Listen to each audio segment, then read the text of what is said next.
Tomorrow marks 22 years since the Columbine High School mass shooting in Littleton, Colorado. 2 teens killed 12 of their fellow students and 1 teacher before dying by suicide. All these years later, it remains one of the deadliest mass shootings, one of many massacres which still haunt this country. We cover these man-made disasters far too often. Just in the last few weeks, we've seen a string of mass shootings. Dave Cullen, author of the books Columbine and Parkland, Birth of a Movement, joins us now. Good morning, Dave. Now, I'd like to pick up with what I just said there, the fact that we have seen this string recently, and I think that's the thing that's on many people's minds is, wow, all of a sudden it feels like we're back to back again, and at the same time as we're emerging from this pandemic. So I guess the first question to you is just, as we've seen so many, do you think it is related at all to us emerging? And also talk about the role that covering this so much plays here. I mean, obviously, it's in the news a lot because it's happened quite a bit, but what does that attention do? Yes, I do think it's related. And first of all, these never went away. So it was always happening, but, you know, our attention went to other things. However, just in the past month, there has been a big uptick in some of the most larger, more horrific mass shootings. And these things do tend to cluster where people, copycat is kind of an easy word for it, but very similar to suicide clusters. With suicide, you already knew, obviously, suicide existed. It was a thing, but it might have seemed inconceivable to you, not realistic. When somebody else does it in your college dorm or area, it makes it much more realistic. And that's a way out for me. Very similar to these things, same kind of phenomenon. And I think during the pandemic, obviously, all of us have been in incredible stress. And, you know, there's all sorts of mental health issues bubbling up. And so, you know, when something like this presents itself for some people, that's a way out. Because remembering the largest group of people, perpetrators, which is the people who are severely suicidally depressed. Now, Dave, you've worked with a number of survivors of mass shootings, including Columbine and Parkland. Sadly, each year, the number of people who can say they have survived a mass shooting grows and grows. But remind us, when we have new mass shootings, like what happened in Indianapolis or Boulder recently, what is the impact on the survivors all across the country? It's a terrible ripple effect for all these people who are adding each year as survivors with PTSD. You know, actually, I can say here, because I mentioned in my Parkland book, I've gotten very close to some of the people and good friends who, some of the Columbine survivors actually stay at their houses when I visit in Colorado.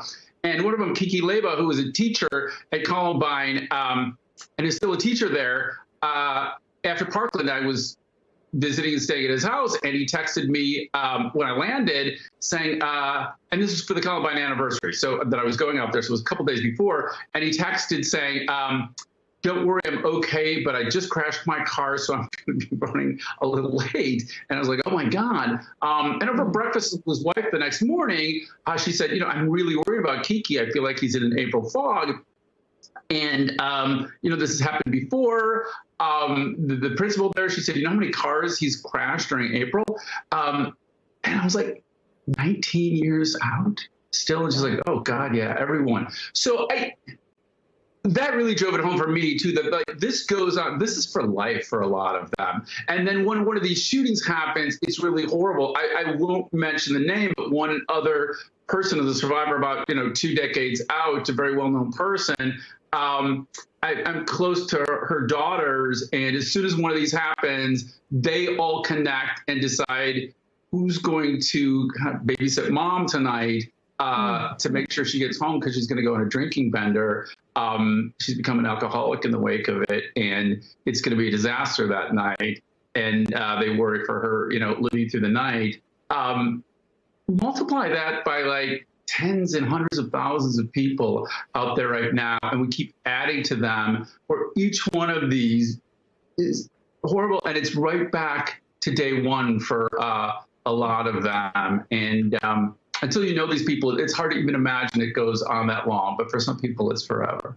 Oh, it's just heartbreaking to hear. And I know that that's something that you think is so important to stay at the forefront, covering survivors' mental health. And I know also that you've actually said it's a way to put something like that in the spotlight rather than the shooter, the suspect, rather than glorifying that person, saying their name, showing their picture, to focus on survivors and what they're going through and victims. Instead, talk to us about that and how that can really make a positive impact. Exactly, because one of the reasons this keeps happening is we keep making stars out of the perpetrators. We were doing that. That has really dropped off dramatically to the point, like, I will ask people right now, can you name the Las Vegas shooter? I ask, I do events pre-COVID. I did, speaking events all the time. Almost no one can ever even answer that. That is the worst shooting in American history by far. Nobody knows his name.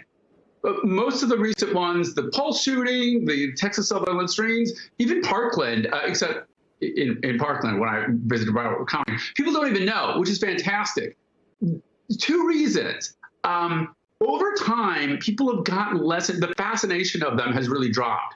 For the first 16 to 17 years after Columbine, I did these events, one burning question constantly in every audience. Why did they do it? Why did they do it? That's all people wanted to know about. Something began to change a few years before Parkland. The biggest question became, when is this going to end? And people, this fascination with the killing mind had about a nearly 20-year run, and it's dropping now. People are no longer as fascinated. Some still are, but not to the same extent. And Parkland was really the moment that was just, the timing was perfect, where these kids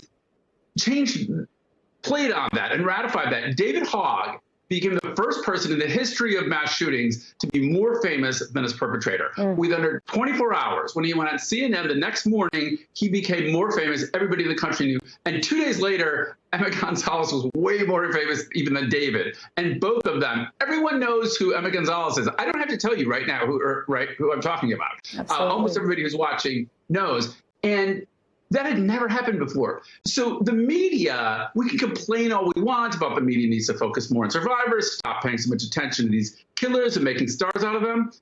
We can try, but the only way realistically that's going to happen is have other interesting stories that we can do. And frankly, that viewers will watch and readers will read about. By making the opposition interesting and having people doing something, that's stories. We can run those stories. Now we're doing more about that. So the media, the best way to get them to change is, give them something else better to cover. And now we have that. And so that's really changed things. So, the Indianapolis coverage, the Boulder coverage, there's been a little bit on the killer, but not what we, not 3 to 5 days of constantly who he was, like 3 to 5 years ago.